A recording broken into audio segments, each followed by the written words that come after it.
Isang magandang Biyernes ng gabi sa inyo. Medyo maulan sa labas. At maraming bahagi ng Metro Manila ang talagang inulan. Gandang gabi ho. Welcome po sa ating programa, Dr. Love Radio Show, hanggang mamayang alas 11 ng gabi. Ngayon po ay Biyernes and mga OPM, mga ating itatampok ngayon, mga awitin na bihira na nating madinig, pero ayaw naming mawala sa isipan at kamuwangan ng ating mga kabataan ng mga awiting itatampok natin ngayon, ha? So, once a week nagtatampok tayo ng mga awiting Pilipino, original Filipino music. Yung iba mga kundiman, yan. So, sawahan niyo po kami. Siyempre, meron tayong liham kasaysayan, meron tayong pes to pes, and ang paghatid namin sa inyo ng mabuting balita para sa araw na ito. Ngayon po ay 2 ng buwan ng Agosto in 1968. Tandang-tanda ko, umagang-umaga noon talagang niyanig ang kamay nilaan ng malakas na lindol na 7 point something, 7.3 or 7.8 ang lakas ng lindol. Gumiba ang isang building noon dyan sa Maynila, ang Ruby Tower.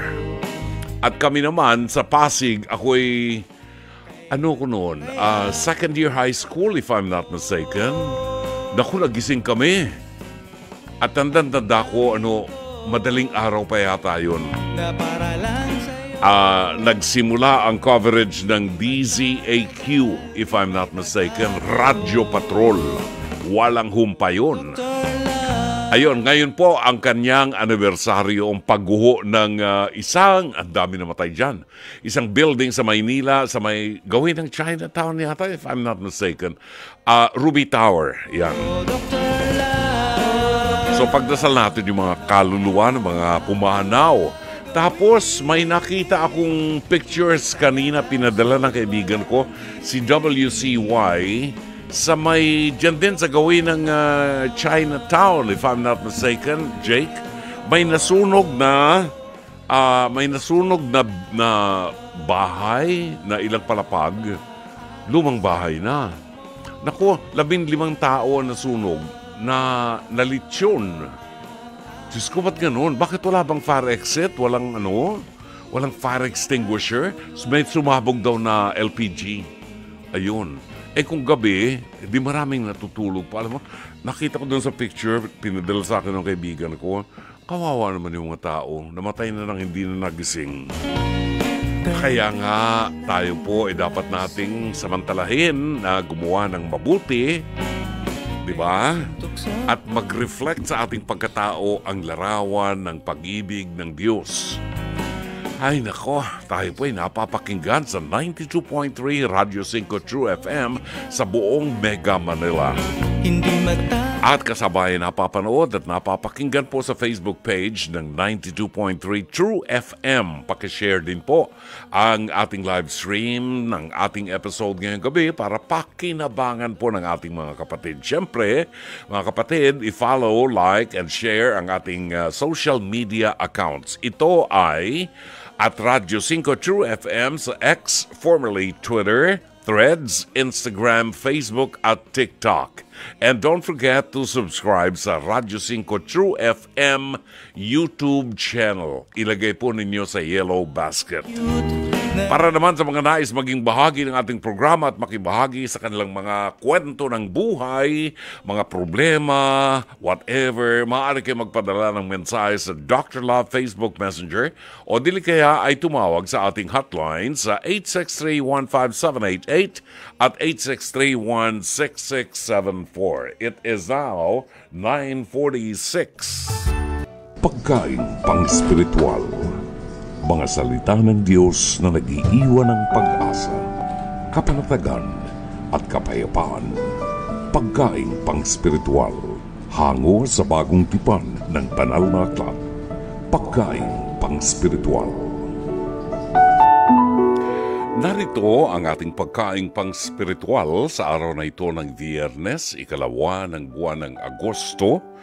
Ang mabuting balita ay matatagpuan sa 13 kabanata ng Ebanghelyo sangayon kay San Mateo, talata 54 hanggang 58. Umuwi siya sa kanyang bayan at nagturo sa kanilang sinagoga. Nagtaka ang mga nakarinig sa kanya, kaya't kanilang itinanong, saan kumuha ng ganyang karunungan ng taong yan? Paano siya nakakagawa ng mga himala? Hindi ba siya ay anak ng isang karpintero? Hindi ba si Maria ang kanyang ina at sina Santiago, Jose, Simon, Judas ang kanyang mga kapatid? At taga rito rin ang kanyang mga kapatid na babae, hindi ba? Saan kaya niya natutuhan ang lahat ng yan? At siya'y hindi nila pinaniwalaan. Kaya't sinabi ni Jesus sa kanila, ang isang propeta ay ginagalang kahit saan, maliban sa kanyang sariling bayan at sariling sambahayan. At dahil ayaw nilang maniwala kay Jesus, hindi siya gumawa roon ng maraming himala. Ang mabuting balita ng Panginoon.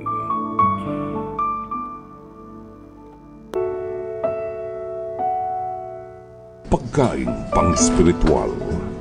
Mga salita ng Diyos na nag-iiwan ng pag-asa, kapanatagan at kapayapaan. Pagkaing pang-spiritual. Hango sa bagong tipan ng banal na aklat. Pagkaing pang-spiritual. Ang ganda ng Ebanghelyo ngayon, ano? Walang mabuting propeta sa kanyang sariling bayan o sa kanyang sambahayan. Kaya ang mga pari, pagkatapos ng ordinasyon, doon sa bayan niya, ang unang kantamisan niya, unang misa niya in public, doon sa kanyang sariling bayan, para makita ng mga kababayan niya na itong paring ito ay isang ganap na pari na nanggaling doon sa kanilang community. Pagkatapos noon, ipupull out na yung paring yun, itatapon sa ibang diocese o sa ibang parokya.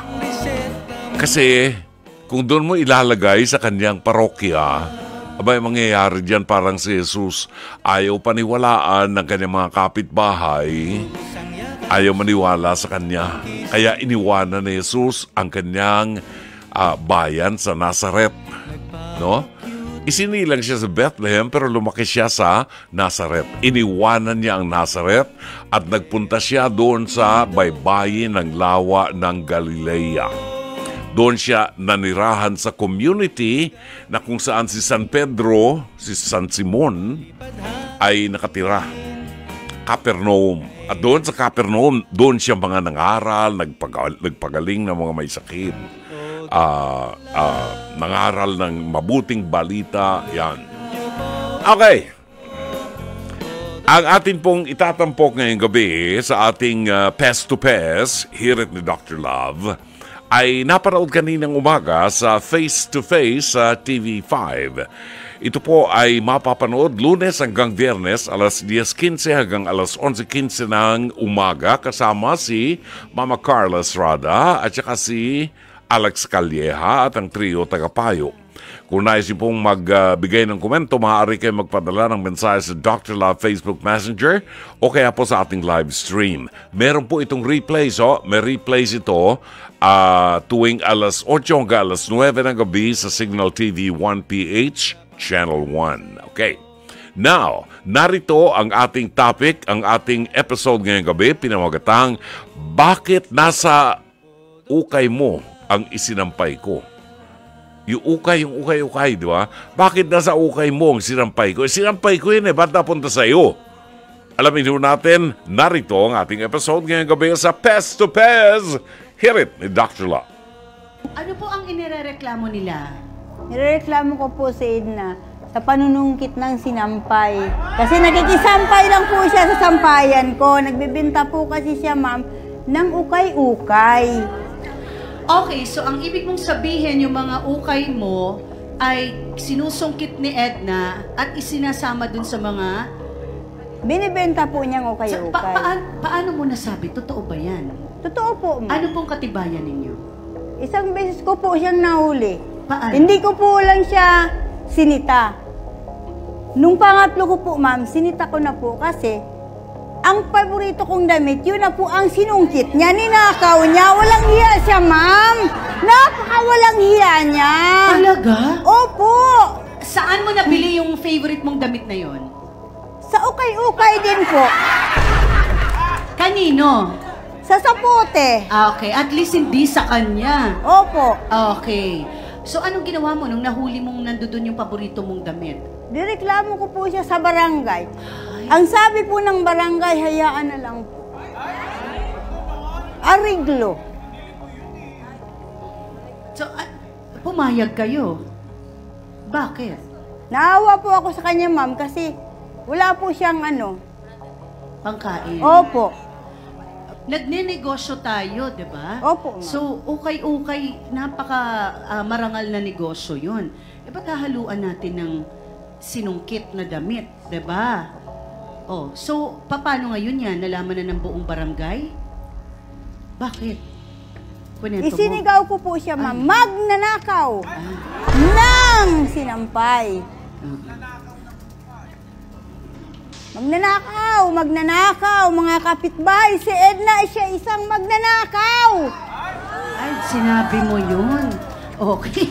Ano ba mga nasungkit na sa inyo? Nanay, ano mga nasungkit na sa Ano, inyo? oo. Ano mga dami? Ano mga isa-isayin natin? Ano mga nasungkit na sa inyo? Pantalon po, Pantalon, t-shirt, t-shirt, kauliulan po yung paborito ko pong damit. blousean, Dress, dress! Anong kulay? white. White, pang white So, lady. tandang-tanda mo, kaya Opo. alam mong sa'yo yun. Opo, kasi favorite ko po talaga yun, ma'am. Nako. Paano nga ba sasagutin ni Ate Edna ang mga paratang ni Ate Agnes? Tawagin natin, Edna, pasok! Walang yaman! Walang yaman. Magnanakaw ka, manunungkit ka na sinampay.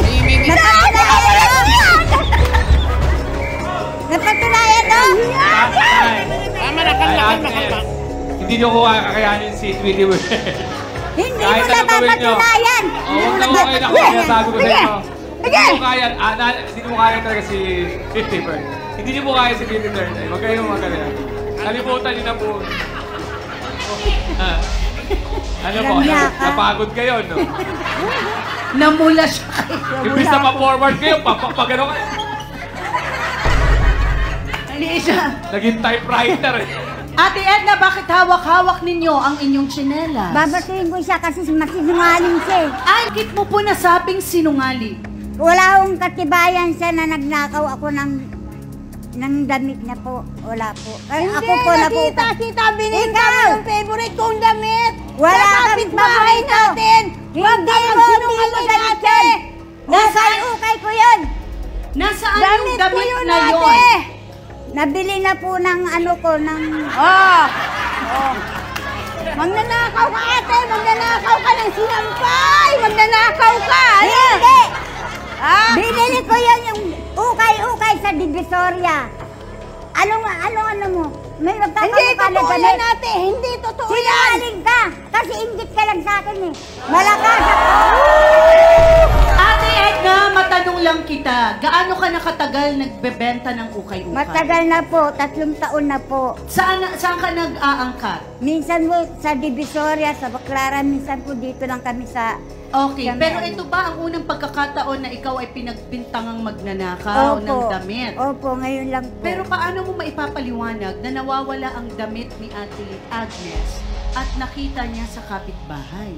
Kasi po, pag marami po akong ukay-ukay na nilalaban, nagpapaalam po ako sa kanya na makikisampay lang po ako.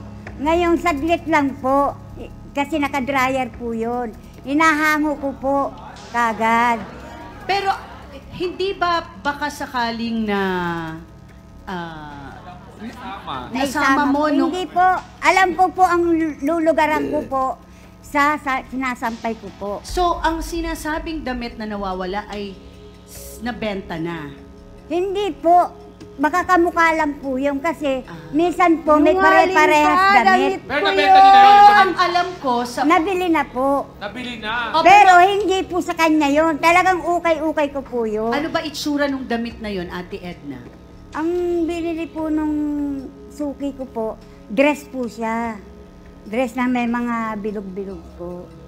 Bilog-bilog siguro, ano yun, lace or flower-flower? May Polka lace dots. po. O, polka dots May ganun po. ba? Polka dots. Ganun sa inyo? Ganun din ba yun sa'yo? Ay, naku. Ano naman yung pagkakamuestra mo sa damit na yun? Paano damit mo? Wala ka bang picture, Ate Agnes, na suot mo yon? Okay, ano naman ang itsura nun nung suot mo? Hanggang dito lang po yun, ma'am. Oo. Okay. Tapos, Kasi pang-rampa ko yun, ma'am. pang-rampa. Pang-rampa ko yun, ma'am, kung saan ako pupunta, ma'am. Maganda yun, ma'am. Pang-sexy talaga yun. Nako! Katulad Wala ng nga binibenta nun! mong ukay-ukay. Loko ka. Nako, sinasabi mo pa, branded ang damit mo. Tingnan mo nga itsura mo. Oy! Mas pangit ka sa akin, magnanakaw. Oy, tignan mo itsura mo at sa damit, jacket ko pa lang. Pangit ka. Yan! Napakadakila po ng trabaho ninyo na ginagawang hanap buhay yung ukay-ukay. Napaka mahusay na paraan ng pagkita, disenteng paraan ng pagkita ng pera. Kinakailangan lang talaga maging maingat nga tayo. In closing, maliit lang po ang inyong barkadahan sa community ninyo. At nakikita ko naman na hindi naman talaga masyadong napakalalim ng pag-aaway ninyo at kaya pang magpatawad. Ano? Ang sa akin po, nalalapit na ilang araw na lamang, magpapasko na. Ano? Napakagandang makita na ilagay na natin sa kahapon yung problema. You know, wala pang 1,000 ang halaga niyan. At nagamit mo na yung damit na yon. So, kaya na nating palampasin. Let's start a new community. Magsimula tayo ng pagbabago sa ating community. Alisin natin yung galit sa puso natin. Okay, maraming salamat, Dr. Love. Walang anuman po. Ay, naku, nakakatuwa itong mga taon to. Anyway, babalik ko tayo at ang ating oras ganap na ang 10:01 ng gabi na inirecord ni Tita Mids, Armida Sigion Reyna. Sinaktan mo ang puso ko just several months before she passed away. Hango yan dun sa kanyang CD na Modern Lola or something ganun na yun. Si Armida Sigion Reyna, 15 minutes after 10 o'clock. Narito ang reaksyon ng ating mga tagapakinig sa ating Pest to Pest. Hirit ni Dr. Love, nangunguna si Lina Ho ng Plaridel, Bulacan. Nang dahil sa damit, nag-away. Ang sakit pagsabihan ka ng magnanakaw. Wala kayong respeto sa maliit na bagay lang. Punta ka sa akin, bibigyan kita ng isang sakong damit na nakaliitan ko, matitino pa. Magpatawaran na lamang kayo. Love and peace. Diba? Nakakatuwa talaga. 16 minutes after 10. Magandang gabi kay Miles Macabentaraya. Matagal na po nating kaibigan to. Nandun pa siya sa Tel Aviv nung araw. Ngayon, kukuya-kuya-kuya na lamang siya at nag-retire na dito sa ating bansa. Mabuti naman. At wala na siya dun sa Tel Aviv dahil medyo may konting gulo pa rin doon, di ba? Engineer Mercy Santos ng Pasig City, buwabati po ng magandang gabi at happy listening. Good evening kay Giorgio Esteban Serafica at kay Mama Emma, kay Dr. Daisy Flor Villegas Dizon ng Pateros, magandang gabi po. Attorney Claire Castro, good evening and happy listening. Ang ating regular na Dr. Lover, Maria Erica Yeclopena ng San Pedro, Laguna. Charion de los Reyes, watching po from Concepcion, Tarlac. Pabati po sa mahal kong asawa na naglalaba ngayon dahil brown out po dito bukas. Ayun, ngayon na naglalaba. Sana hindi maulan dyan sa Concepcion, Tarlac. Si Samuela Mahilom ay buwabati din po ng magandang gabi. Carmelita Lina Neira ng Hong Kong, regular na nakikinig at nanonood sa atin. Josephine Catuna Villegas, Willie Villanueva. Nako, ang luwag ng kalooban, Brother June, ang mabuting balita ng Diyos. Willie Villanueva ng Binyan, Laguna. Si Dorina Villaruz Figueroa ng Gagalangin Tondo ay buwabati din po ng magandang gabi at happy listening. Buhat naman sa Antipolo City, si Francis Anthony Gador, Sally Cristobal, Shari Picho ng Seattle, Washington, Sheila Orot. I always listen to your show. I enjoy it, especially when you play the song of Fatima and Father Jerry Orbos. Salamat po. Marvin Riabad ng North Caloocan, magandang gabi. Emerson Alvarez ng Cainta, Alan Ihungko ng Kuwait, Lance Abilion ng Sampaloc, Manila, Susan Reyes Montinola ng San Pedro, Laguna, Angelita Banato ng Pateros, Herbert Gaor, Edwin Romero ng Los Angeles, California. At buhat po sa Metro Davao, batiin natin ang magandang gabi at happy listening ang mag-ina ni Amadeo Giorgio Gonzalez at Mami Lorleen Gonzalez. Yun, buhat po yan sa Mabuhay Singers. Ang Pasko ay sumapit. Parang nakakakita na ako ng mga batang may mga pinitpit na tansan, ano? At saka nagpapatugtog ng ganyan. Ang Pasko ay sumapit. Malapit na ho. Agosto na ngayon. Diba? Antabayanan ho natin mamaya ho ang isang very interesting story ni Shane ng Olongapo City na problema siya dahil mahal na mahal niya yung kanyang syota, yung kanyang jowa, mahal na mahal niya. Pero yung nanay ng kanyang jowa masyadong pakialamera. Yan ang problema. 22 minutes after 10, paalaala po natin sa mga pilgrims na makakasama natin sa, anong tawag dito, sa ating pong October Marian Pilgrimage sa Europe, no? Lahat ng mga pilgrims na makakasama ho natin, makipag-ugnayan na po kayo kay Edna Calleja. At magsisimula na po ang proseso ng paghahanda ng mga requirements natin para sa application natin sa visa. Ayan, Schengen visa. So makipag-ugnayan na po kayo kay Edna Calleja. At doon sa mga gustong sumama po sa atin sa ating Marian Pilgrimage, ang highlight po nito, magpupunta tayo sa Fatima, Portugal, sa Lourdes, France, magtutungo tayo sa Nevers, sa Paris, kung saan nagaganap ang Olympics. Pupuntahan natin ang Notre Dame Cathedral. And then magtutungo tayo sa apparition site ng Miraculous Medal. Ano pa ba? Highlight ay sa Roma, magtutungo tayo sa St. Peter's Basilica. And of course, gagalugarin natin ang buong lungsod ng Roma. At magtutungo tayo sa pinakarurok ng ating pilgrimage, ang shrine of Padre Pio sa San Giovanni Rotondo, kung saan makikita po ninyo ang kanyang katawan na hindi naagnas. This will be on October 5 to 21. For those who are interested, may panahon pa po, maaari pa kayong humabol. Makipag-ugnayan lamang po kayo kay Miss Edna Calleja para malaman yung mga requirements. At nagsisimula na po tayong mag-process ng ating application para sa visa. Tawagan niyo na po si Edna Calleja, 0925-752-2220.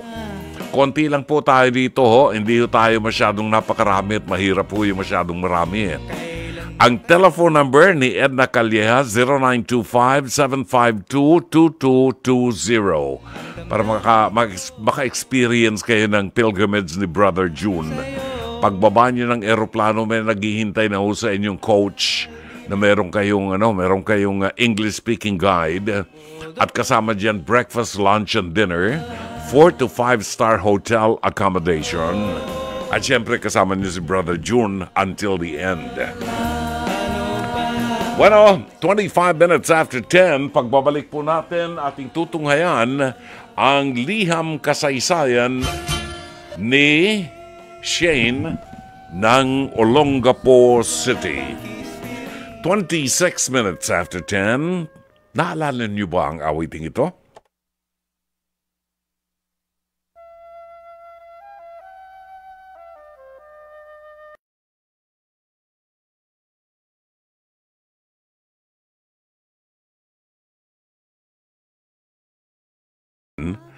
752-2230. Yan, si Edna Calleja.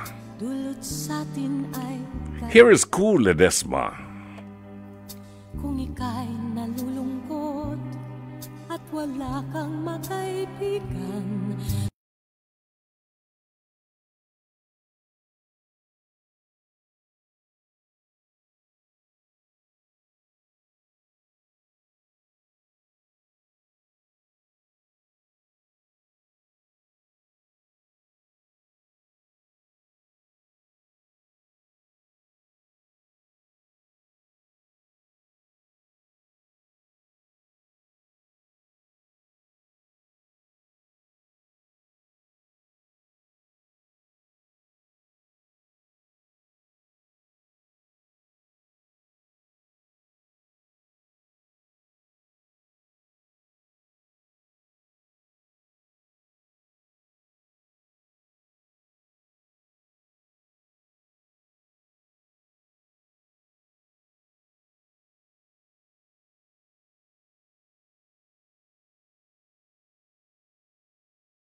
Bulaklak. Inawit sa atin ni Cool Ledesma. Napatanyag yan ng mga mid-70s sa panahon ni Johnny Midnight. Yan, yung mga toning-toning niya, remember? The late Johnny Midnight. Okay, i-correct ko lang po. I stand corrected. Sabi ko na may mali doon sa number ni Edna Calleja. Ito ho ang kanyang number ni Edna Calleja. Pwede na kayong magpadala ng mensahe sa kanya kung kayo'y interesado na sumama sa amin sa ating pilgrimage this coming October 5 to 21 sa Europe, Marian Pilgrimage. At yung mga makakasama na po natin, nag-commit sa atin, pwede na kayo makipag-ugnayan kay Edna Calleja dahil inaayos na po ang scheduling natin para sa ating application sa visa application. So please get in touch with Edna Calleja. Konti lang po tayo rito, wala pa tayong 30 passengers. Kasama niyo ko dito. And if you're interested, maaari kayong tumawag ngayon kay Edna Calleja. Maaari kayong magpadala ng mensahe sa kanya. Ang bilang ko ng kanyang telepono, 0925-752-2230. 0925-752-2230. Babalik ang programang Dr. Love Radio Show, ganap ng alas 10:30. Oras ganap ng alas 10:32 ng gabi. Magandang gabi at happy listening sa dalawang Zenny na lagi nakikinig sa ating programa. Zenny Raimundo ng Sirendra 1 sa Bonifacio Global City at si Zenny Dayang Hirang, yung ating kumare na makakasama natin sa ating pilgrimage this coming October 5 to 21 sa Europa. Magandang gabi rin kay Myra Bulisay Lee, Elizabeth Villa Gonzalo, at kay Marivi Viola na ngayon ay nakatutok sa ating programa. Narito ang liham kasaysayan ni Shane at kung sakali po na meron kayong magandang kasaysayan ng buhay na gusto po ninyong ibahagi sa atin or may suliranin kayo na gusto ninyong idulog sa ating programa, maaari po kayo magpadala ng mensahe sa Dr. Love Facebook Messenger or mag-comment po sa ating live stream. O dili kaya, maaari kayong tumawag sa ating hotlines 863-15788 at 863-16674. Tampok na liham kasaysayan ngayong Biyernes buhat kay Shane ng Olongapo City.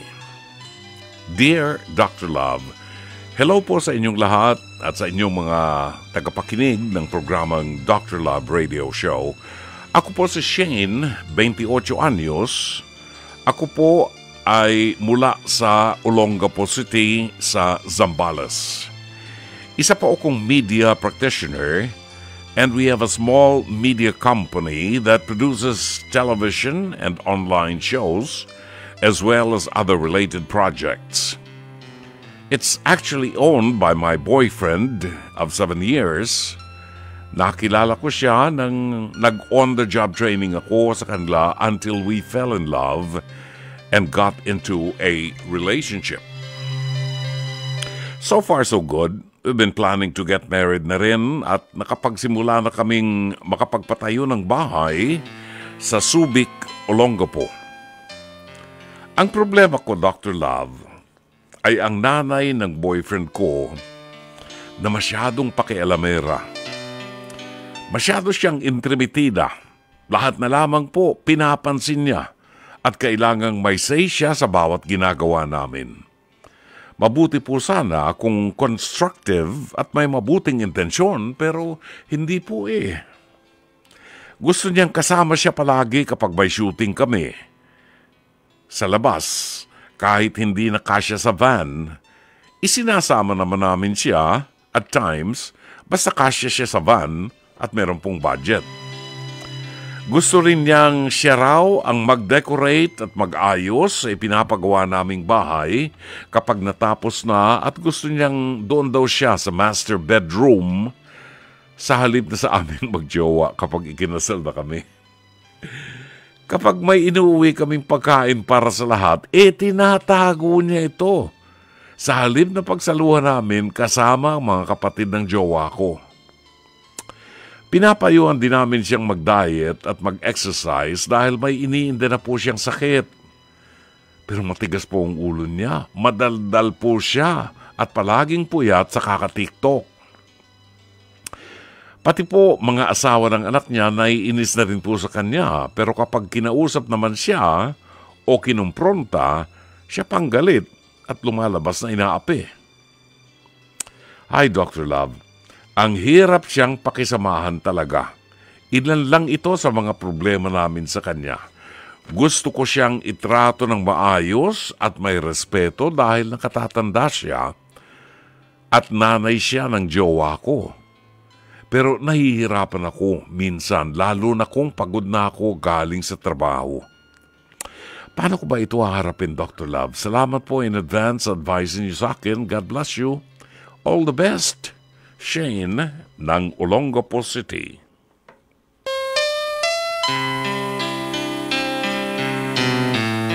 Maraming salamat sa iyo, Shane. Nako, nakapitong taon na pala kayo magsyota. And I'm sure, kung nakapitong taon na kayo, alam na ng boyfriend mo ang ugali ng nanay niya. Nako, ito ang isang talagang problema kapag ang biyenan mo talagang pakialamera. Yung mga biyenan na ganyan, dapat itinatali na yan sa puno ng hagdan. Pinakakain sa, anong tawag sa langgam. Oh. Masyadong salbahe naman, Brother June. Pag ganyan ang biyenan ko, susubuan ko yan itatali ko sa hagdan, susubuan ko ng, yung matamis na pagkain na galing sa Bicol na may may nuts, pagkatapos may latik na ano. Oo, yung pili nuts na marami. Susubuan ko siya ng ganun. Yung bilog na ganun, ano, yung latik. Itatali ko mga kamay niya at paa niya sa punong hagdan. Bubuhusan ko ng asukal yung paligid niya. Susubuan ko siya ng, ayun, panutya. At tatawagin ko lahat ng langgam sa Olongapo, papupuntahin ko doon sa bahay namin. Ay, nako. Ang totoo kasi, alam nyo, may mga nanay, may mga magulang, di lang nanay, may mga tatay na ganyan, na gusto pa rin pumapil. Gusto nila yung power tripping na may pinapapil pa rin sila sa buhay ng kanilang mga anak. Although matanda na yung anak nila. At hindi nila matanggap na may iwanan sila. Ganyan ho tayo, mga nanay, mga tatay. Pag tumanda ho tayo, may iwanan tayo. Tayo lang mag-asawa, may iwan sa bahay. At kung maganda ang pakikitungo nyo sa mga manugang nyo at mga anak ninyo, hindi kayo maiiwang mag-isa. Maniwala kayo sa akin. Merong magkakalinga sa inyo pag maganda ang ugali nyo. Pag ang ugali nyo, kagaya nitong magiging biyanan ni Shane, abay, walang manugang na gustong makasama siya. Saan ka naman nakakita ng nanay? Nanay ng boyfriend mo. Nagpagawa na kayo ng bahay, ha? Pero ang gusto niya, doon siya matutulog sa master's bedroom. Anong gagawin niyo doon, nanay? Kaming mag-asawa ang matutulog dyan. Ano ka, referee? Di ba?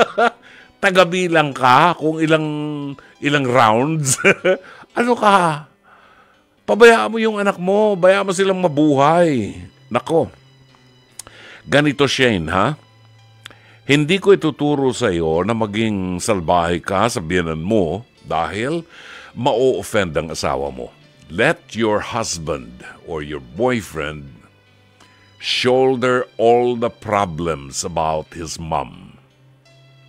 Lahat ng problema sa nanay niya, itapon mo dun sa kanyang anak. Huwag ikaw ang mamroblema. Gawin mo lahat ng paraan para mapakisamahan mo siya.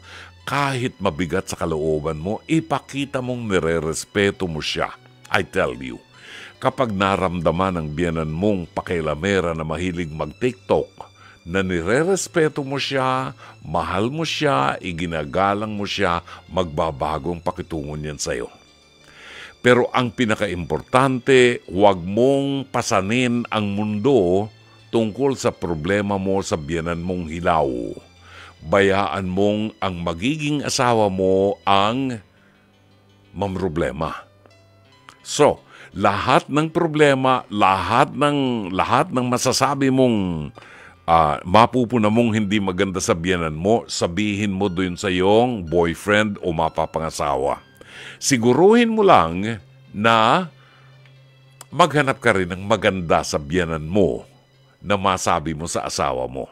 Okay? Huwag lang puro pangit. Kasi pag puro pangit, baka naman maumay ang asawa mo sa iyo. Meron din namang magandang makikita dyan sa biyanan mo.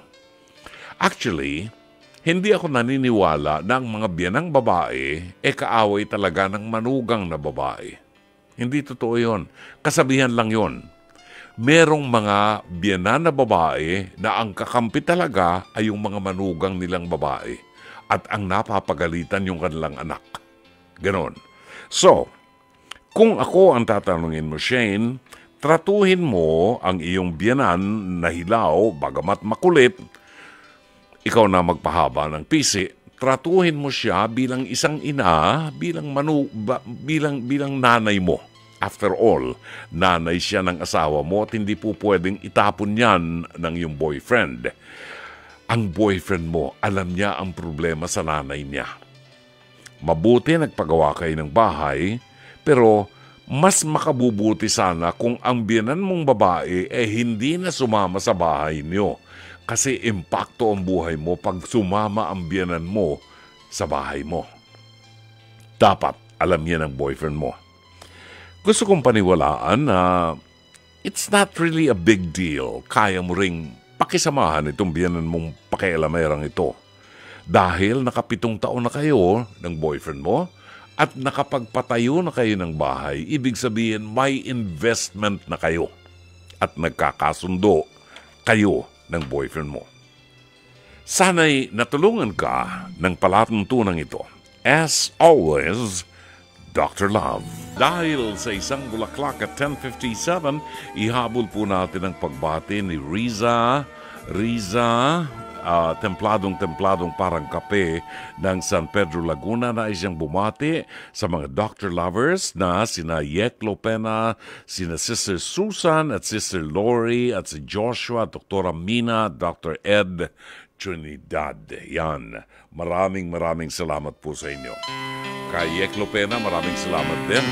Bueno, hanggang dito na lamang po tayo at sana po'y naibigan nyo mga itinampok nating awitin. Tuwing araw ng Biyernes, ang mga awitin po natin ay mga original Filipino music, mga awiting Pilipino na naging bahagi na ng ating kultura na ayaw nating malimutan ng ating mga kabataan. Sa ngalan po ng ating buong production staff sa pamumuno ng ating General Manager, Mr. Raul de la Cruz, ang head ng ating programming and production, Alvin Maanyo, ang ating operations manager, Jerry Baile, ang ating producer, si Jake Baco, the very supportive sa atin, at ang ating direktor ngayong gabi, uod ng gandang si Grace Toledo. Talaga, pinagdiinan talaga. Uod ng ganda si Grace Toledo. Ang ating technician ngayong gabi ay si Ron Eugene Cruz na nagsisimula ng mag-bodybuilding para magkakorte ang katawan. Ang ating ORAD operator, Rodel Makatangay, at ang ating PA and avid operator, Jai Rayan Manipon.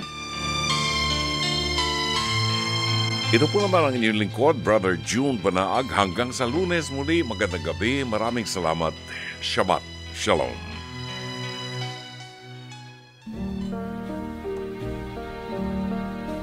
May each day